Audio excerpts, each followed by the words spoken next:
नमस्कार, मैं डॉक्टर निशा कपूर, गैस्ट्रोएंट्रोलॉजिस्ट और liver specialist Sahyadri hospitals Pune से आज फिर आपके समक्ष एक बहुत ही इंपॉर्टेंट टॉपिक को लेके आई हूँ, जिसका नाम है सिरोसिस ऑफ लिवर। जब लिवर में सूजन पैदा होती है हम उसे हेपेटाइटिस बोलते हैं। अक्यूट हेपेटाइटिस के समय पेशेंट को जॉन्डिस हो जाता है, उल्टियाँ लगने लगती है, भूख खत्म हो जाती है, किसी किसी को पूरे शरीर पे खुजली होने लगती है। और यही हेपेटाइटिस जब 6 महीने के ऊपर चलता रहता है हम इसे क्रॉनिक हेपेटाइटिस बोलते हैं। क्रॉनिक हेपेटाइटिस के तकरीबन 20 से 30% लोग 8 से 10 सालों के ऊपर सिरोसिस ऑफ लिवर में परिवर्तित हो जाते हैं। अब सिरोसिस के फेज में क्या होता है कि लिवर सिकुड़ जाता है। आमतौर पे लिवर का जो सतह होती है, जो फील होता है, वो पनीर के जैसे होती है, एकदम नरम। लेकिन कुछ समय के ऊपर ये सेब के जैसे हार्ड हो जाता है और इस हार्ड लिवर को, जो कि साइज में छोटा भी हो जाता है, खुरदुरा बन जाता है, इसको हम सिरोसिस ऑफ लिवर बोलते हैं। सिरोसिस ऑफ लिवर का मतलब है कि लिवर अपने फंक्शन को पूरी तरीके से नहीं कर पाता है। अब लिवर के फंक्शन क्या क्या है?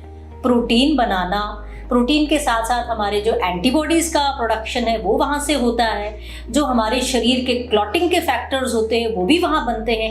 एक तौर पे लिवर एक प्रोडक्शन हाउस भी है और वो शरीर की कुछ गंदगी भी हमारे शरीर से बाहर निकालता है, जस्ट लाइक किडनीज। सो लिवर दोनों काम कर रहा है, एक किचन के जैसे काम कर रहा है, खाना भी बन रहा है और गार्बेज भी वहाँ से बाहर निकालता है वो।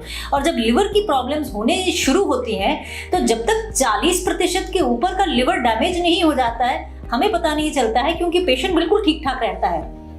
पकड़ में कैसे आती है चीजें? पेशेंट को बहुत थकावट हो सकती है या बराबर भूख नहीं लगती है, वो अपने डॉक्टर के पास जाता है, डॉक्टर लिवर के टेस्ट कराता है, उसमें हल्की फुल्की थोड़ी बहुत गड़बड़ नजर आती है एंजाइम्स में, सोनोग्राफी करवाता है तो सोनोग्राफी में लिवर में सिकुड़न पैदा हुई दिखाई देती है।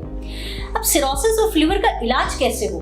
देखिए, सिरोसिस ऑफ लिवर जो है ये वापस नॉर्मल तो नहीं बन सकता है, लेकिन इस सिरोसिस ऑफ लिवर को हम कंपनसेटेड स्टेज से डीकंपनसेटेड स्टेज बनने तक तो रुकावट जरूर कर सकते हैं, कुछ अपनी एहतियात बरत के। कुछ एक चीज़ें जो हम कर सकते हैं वो ये है, जैसे वैक्सीनेशन। हेपेटाइटिस ए है, हेपेटाइटिस बी है, ये अगर हमें रोग नहीं हुए तो हेपेटाइटिस ए और बी के वैक्सीनेशन हमें करा देने चाहिए। ऑफ कोर्स आजकल के समय में कोविड का वैक्सीनेशन होना भी बहुत ही इंपॉर्टेंट चीज़ है, क्योंकि ये सारे वायरसेस कुछ ऐसे हैं जो कि लिवर में फर्दर डिकम्पनसेशन प्रोड्यूस कर सकते हैं, तो इनसे तो हम बच ही सकते हैं। अल्कोहल का सेवन बिल्कुल नहीं करना चाहिए, स्मोकिंग नहीं करना चाहिए, क्योंकि लिवर में सिकुड़न है, जो खराबी है वो और ज़्यादा बढ़ सकती है, लिवर में डिकम्पनसेशन आ सकती है। और यही नहीं, देखिए, सिरोसिस ऑफ लिवर जो है वो लिवर के अंदर कैंसर बनाने का भी एक रिस्क फैक्टर होता है। तो ये सारी चीज़ें जो है कैंसर के उत्पाद में भी एक डबलिंग इफेक्ट दिखा देती हैं,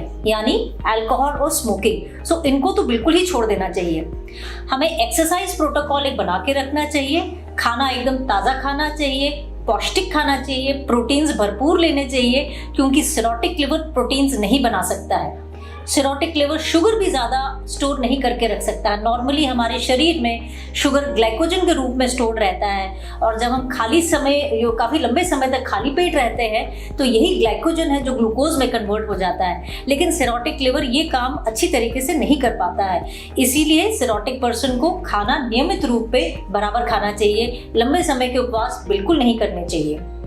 ये सब चीज़ें करके हम एक कंपनसेटेड सिरोटिक पर्सन को लंबे समय तक अच्छे हेल्थ में मेंटेन कर सकते हैं। हाँ, कुछ लोग जो हैं इनमें से डिकम्पनसेटेड स्टेज में चले जाते हैं। तो समझते हैं डिकम्पनसेटेड सिरोसिस होता क्या है। डिकम्पनसेटेड सिरोटिक लिवर वो लिवर है जिसमें कि लिवर 40% से कम फंक्शनिंग पे आ गया है। अब ये लिवर में पेशेंट के एंजाइम्स तो और बढ़ेंगे ही, जॉन्डिस हो सकता है, पेट में पानी आ सकता है, हमारे दिमाग के ऊपर असर पड़ सकता है, पेशेंट कोमा में जा सकता है, किडनी के फंक्शन के ऊपर असर आ सकता है और किडनी फेलियर में भी पेशेंट जा सकता है। शरीर में इन्फेक्शंस होने के चांसेस बहुत ज़्यादा हाई हो जाते हैं। इनमें से कोई भी एक डिकम्पनसेशन होने पे पेशेंट के मरने के चांसेस बढ़ जाते हैं, हॉस्पिटल में एडमिशन के चांसेस भी बढ़ जाते हैं। ऐसे पेशेंट्स को कभी कभी हम लिवर ट्रांसप्लांट की ओर भी भेजते हैं, क्योंकि वही एक एकमात्र साधन होता है जिसमें हम उनके लंबे समय की लाइफ की अपेक्षा कर सकें।